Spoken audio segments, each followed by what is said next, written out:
नमस्कार, city post के इस खास पेशकश में आपका स्वागत है। मैं हूं श्रीकांत प्रत्युष। लॉकडाउन तो आप भी हैं, मैं भी हूं, और फिर भी हम अपना काम घर पर बैठकर कर रहे हैं। और लगातार सिटी पोस्ट की तरफ से मैं आपको कोरोना से जुड़ी जानकारियां दे रहा हूं। आपको पहले ही हम बता चुके हैं कि जो रिसर्च आया है उसके अनुसार कोरोना के चेन को तोड़ने के लिए 49 दिनों का लॉकडाउन जरूरी है। जो रिसर्चर हैं उनकी राय है कि अगर 49 दिनों तक कंटिन्यू नहीं रहेगा लॉकडाउन, अगर ब्रेक देकर हम लॉकडाउन करेंगे तो उसका खराब प्रभाव पड़ेगा। 6 गुना ज़्यादा मरीजों की संख्या भारत में बढ़ सकती है और संक्रमण का खतरे के निशान को पार कर सकता है।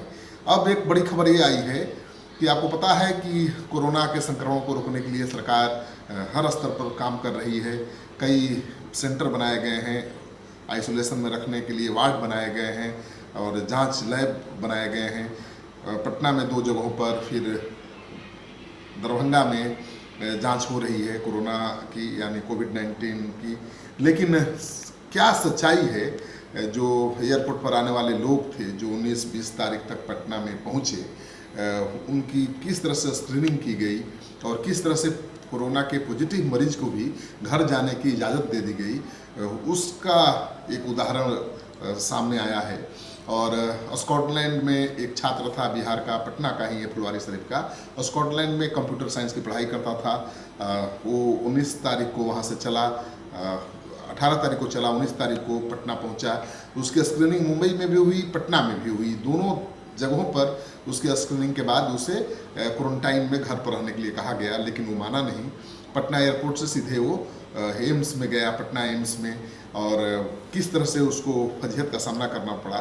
यानी अपना टेस्ट कराने खुद गया था, किसी ने कहा नहीं, लेकिन उसका टेस्ट करने को डॉक्टर तैयार नहीं थे। जो आइसोलेशन वार्ड बनाया गया था वहाँ पर पहले से कोरोना पॉजिटिव के एक मरीज को रखा गया था, उसके साथ और मरीजों को भी रखा गया था, वहीं पर उससे भी रहने के लिए कहा गया। उसने विरोध किया। फिर किस तरह से डॉक्टरों ने रिस्पॉन्ड किया और कैसे उसको फिर घर वापस आना पड़ा। फिर दूसरे दिन किस तरह से उसके बारे में खबरें छपी अखबारों में, और किस तरह से पुलिस उसको लेकर के एनएमसीएच में गई। एनएमसीएच में गई, वो कोरोना पॉजिटिव निकला। लेकिन कोरोना पॉजिटिव रिपोर्ट आने के बावजूद भी वो दहशत में नहीं आया, वो डरा नहीं। उसने ये नहीं समझा कि उसकी जीवन लीला समाप्त हो जाएगी अब, बल्कि उसे पूरा विश्वास था कि हम जीत जाएंगे, कोरोना हारेगा, और उसने हराया भी कोरोना को। तो कोरोना पॉजिटिव के मरीज ने किस तरह से कोरोना को हराया अपने बलबूते पर, भरपूर सरकारी सहयोग नहीं मिलने के बावजूद भी। ये कहानी आपको ताकत देगी कोरोना से लड़ने के लिए। तो सुनिए इस छात्र की कहानी उसी की जुबान। नमस्ते, मेरा नाम राहुल कुमार है और मैं पटना के फुलवारी शरीफ के एक गांव भवनपुरा का निवासी हूं।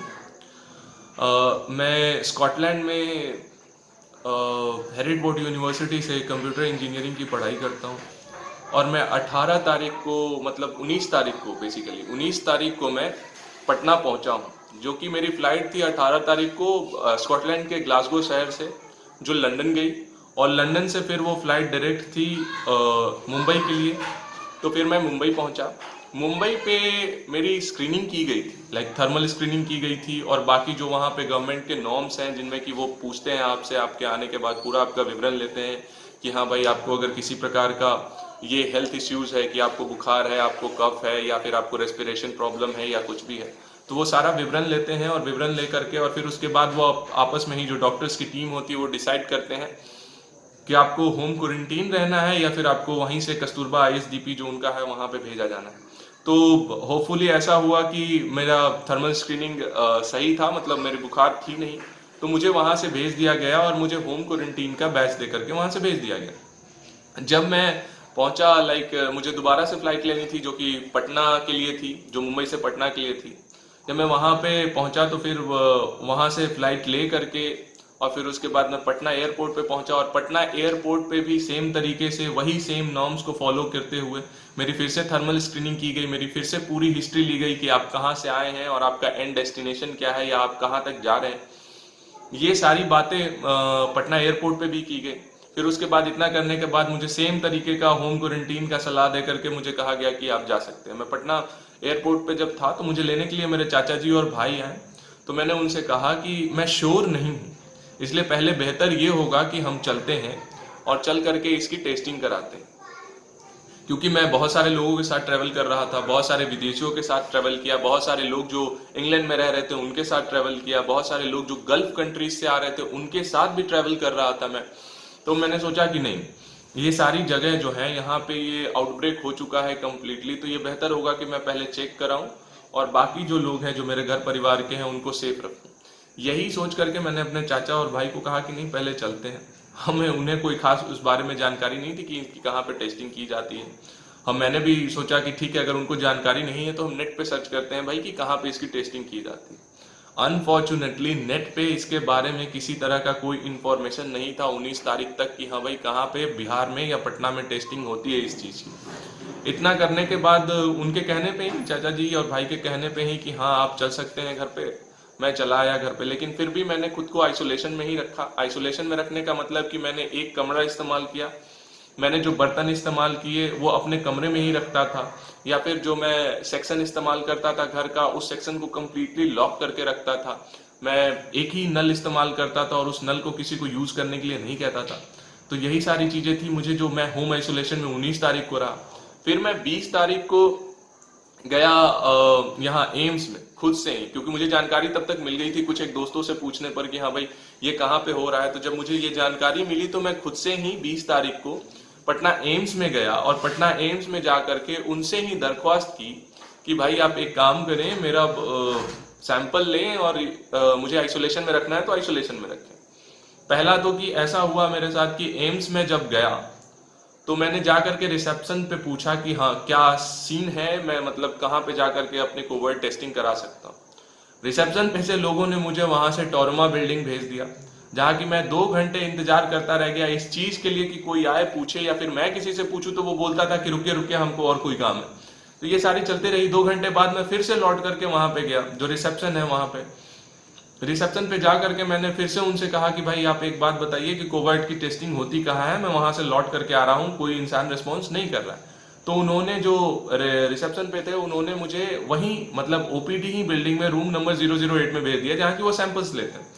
अब वहां जाने के बाद मैंने लोगों से कहा तो वो थोड़ी फुर्ती में आए, उन्होंने मुझे फिर उसके बाद वहां से कोई 1-2 घंटे टाइम लेकर के, फिर से वहां पे भी टाइम लगा इतना देर, वो 1-2 घंटे लेकर के आईपीडी जो बिल्डिंग है उनका, उसमें उन्होंने A3A वार्ड बना रखा है जो कि आइसोलेशन के लिए बना रखा था। मुझे वहां पे कहा कि आप आइसोलेशन में चलिए, वहीं से आपका सैंपल लिया जाए। मैं गया वहां पे, मैंने जा करके देखा वहां पे 6-7 बेड एक सेक्शन में एक साथ लगाए हुए थे, एक कॉमन वॉशरूम था और पहले से ही 2 लोग जो थे जो कि कोविड के संदिग्ध थे वो वहां पे रह रहे थे, जिनमें से कि एक इटली का था और दूसरे व्यक्ति की मुझे कोई जानकारी नहीं। मैंने उसी वक्त कहा कि मैं ये खुद से टेस्ट कराने के लिए आया हूं, तो मैं ये सोच रहा हूं कि हो सकता है कि मैं पॉजिटिव हूं क्योंकि लोगों के साथ ट्रेवल किया, लेकिन जो इंसान इटली से आया है उसके प्रोन होने की चांसेस ज्यादा है, इसलिए आप उसको या तो कंप्लीट आइसोलेशन में रखें या बाकी लोगों को भी कंप्लीट आइसोलेशन में रखें, जिसमें कि आप उन्हें एक अलग कमरा प्रोवाइड कराएं और एक अलग वॉशरूम प्रोवाइड कराएं ताकि ये जो चेन है वो ब्रेक हो। बट उन्होंने मुझे वहां पे कहा कि देखिए व्यवस्था यही है, आपको रहना है तो रहिए, नहीं तो जाइए। मैं वहां से निकला, फिर मैं जब बाहर निकल ही रहा था कि मुझे वहां पे सिक्योरिटी ने रोका, फिर उसके बाद लोगों ने मुझे रोका और कहा कि भाई आप बात कीजिए। मुझे डॉक्टर बदानी का फोन आया, मैंने उन्हें पूरी तरीके से चीजें एक्सप्लेन की, फिर मैंने उन्हें बताया कि एनीवे जो आप हैं यहाँ से सैंपल RMRI भेजेंगे, तो मैं डायरेक्ट जाकर के RMRI में ही अपने सैंपल्स को दे करके और फिर उसके बाद उसकी टेस्टिंग करा लूंगा। यही सारी बातें हुई। फिर उसके बाद मैं वहां से निकल करके घर चला आया और सोचा कि नेक्स्ट डे जाऊंगा। नेक्स्ट डे पेपर में मेरे बारे में बहुत सारी चीजें लिखी गई जो कि बिल्कुल बेसलेस बातें थी, उनका कोई लेना देना नहीं था। और उसके साथ साथ मुझे मीन्स लाइक यहाँ से आकर के ले गया गया NMCH, जो कि मैं 21 तारीख को एडमिट हुआ NMCH में। 21 तारीख को ही मेरी सैंपल ली गई और 22 तारीख को मुझे डिक्लेयर किया गया कि आप पॉजिटिव। तो पॉजिटिव जब मैं हुआ तो मुझे कोई खास टेंशन नहीं था इस बात से कि भाई हाँ मैं पॉजिटिव हो गया हूँ, अब क्या है, अब तो दुनिया खत्म हो गई, ये वो, ऐसी कोई बात नहीं थी। मैं कंप्लीटली उस वक्त भी हंस रहा था और मुझे पता था कि मैं रिकवर कर जाऊंगा। यही बात थी। उसके बाद से 22 तारीख के बाद से मुझे एक अलग कमरा दिया गया, एक अलग वॉशरूम दी गई, और वहाँ पे मैंने कम्प्लीटली जो डॉक्टर्स ने कहा उन नॉर्म्स को फॉलो किया। फिर उसके बाद जो चीज़ें मुझे पता थी, जैसे WHO की जो आर्टिकल्स हैं उन्हें पढ़ा। फिर उसके बाद जितना हो सके खुश रहा। मतलब वो जो मेरा कंप्लीट टेन्योर था 22 तारीख से लेकर के 31 तारीख तक, जो कि मैं कंप्लीटली डिक्लेयर कर दिया गया कि हाँ भाई आप कंप्लीटली नेगेटिव हो, उस पूरे टेन्योर में मैंने अपने आप को सबसे ज़्यादा खुश रखा। बहुत अच्छे से खाना खाने की कोशिश की, जितना हो सके हेल्दी रूटीन फॉलो करने का कोशिश किया, और फिर उसके बाद एक्सरसाइज करता रहा। क्योंकि ये जो सारी चीज़ें हैं ये आपकी इम्यून सिस्टम को बूस्ट करती हैं, ये आपके मनोबल को बढ़ाती है। और मैंने यही सोच रखा था कि मैं जिस एज कैटेगरी में बिलोंग करता हूँ शायद इससे मरने के चांसेस कम हैं, बट एनीवे ऐसा नहीं है कि आप इसका मतलब है कि अपने आप को इन्फेक्टेड करते रहें। ये उस बात के लिए नहीं थी। मुझे पता था कि इम्यूनिटी है हमारे अंदर, हम शायद रिकवर कर सकते हैं, रिकवर करेंगे। जो जो नॉर्म्स है उसको फॉलो करें, जो दवाइयाँ वो दे रहे हैं उसको टाइम से खाएं, अच्छे से खाएं, अच्छे से एक्सरसाइज करें, अपने रेस्पिरेशन को अच्छा करके रखें। ये सारी चीज़ें मैंने वहाँ से मतलब वो 7, 8, 10 दिन जो भी था उसमें यही सोचता रहा, यही करता रहा।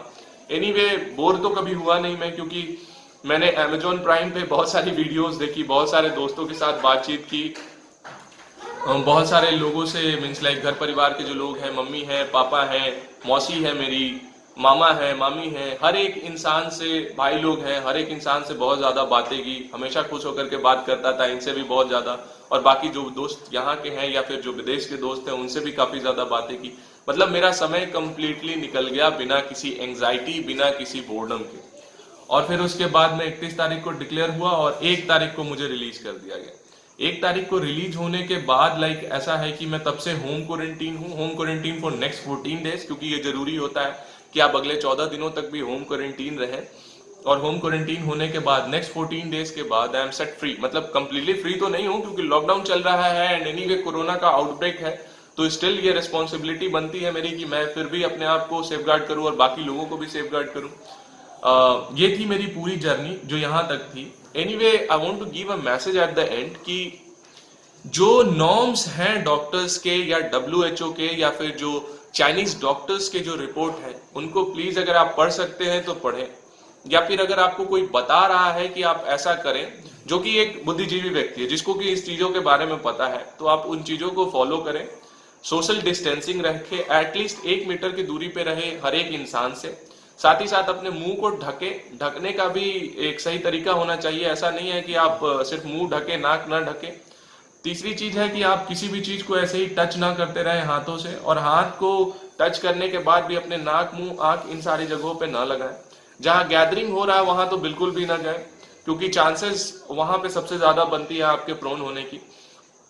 फिर उसके बाद अपने आप को ही नहीं, अपने मीन्स लाइक जो पूरा बॉडी है उसको सैनिटाइज करके रखें। हाथ सिर्फ सैनिटाइज करने से कोई फायदा नहीं है, आपके कपड़े भी सैनिटाइज होना चाहिए। जब आप बाहर जा रहे हैं तो घर में आते के साथ आप नहा लें और उसके बाद बाकी कपड़ों को आप गर्म पानी से धो लें, ताकि जो भी है, अगर मान लेते हैं कि कहीं एटमॉस्फेयर से आपने कुछ कैच कर लिया है तो उसको इरेडिकेट किया जा सके और चेन को ब्रेक किया जा सके।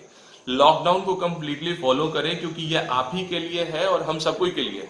शायद अगर हम लॉकडाउन फॉलो करें कंप्लीटली तो हम कंप्लीटली इसको इरेडिकेट कर सकते हैं और जल्द से जल्द इस पे हम अपना मतलब जो है क्या उसको बोलते हैं कि हम इसको कम ओवरकम कर सकते हैं। ये सारी चीजों को हम जल्द से जल्द कोरोना को हरा सकते हैं। जय हिंद, थैंक यू। तो आपने सुन लिया, ये छात्र पूरी कहानी बता रहा है विस्तार से कि कैसे वो स्कॉटलैंड से लंदन होते हुए, मुंबई होते हुए पटना पहुंचा, कैसे अस्पताल में खुद गया टेस्ट कराने, डॉक्टरों ने आनाकानी की, किस तरह से आइसोलेशन वार्ड में जो नॉर्म्स होना चाहिए पालन उसका नहीं हो रहा था, किस तरह से आइसोलेशन वार्ड में कोरोना पॉजिटिव के मरीजों को एक साथ रखा गया था और कितना खतरा था वहाँ पर। तो आपने सुन लिया।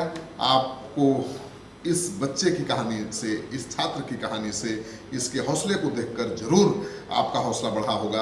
आपको भी अब मान लेना चाहिए कि इसी तरह की सावधानी बरतेंगे तभी आप बचेंगे, आपका परिवार बचेगा। इस वीडियो को ज़्यादा से ज़्यादा लोगों के साथ शेयर करना बहुत ज़रूरी है ताकि लोगों में जागरूकता फैले। जो लोग संक्रमित हो गए हैं वो डरे नहीं, दहशत में ना आए, मजबूती के साथ उसका मुकाबला करें।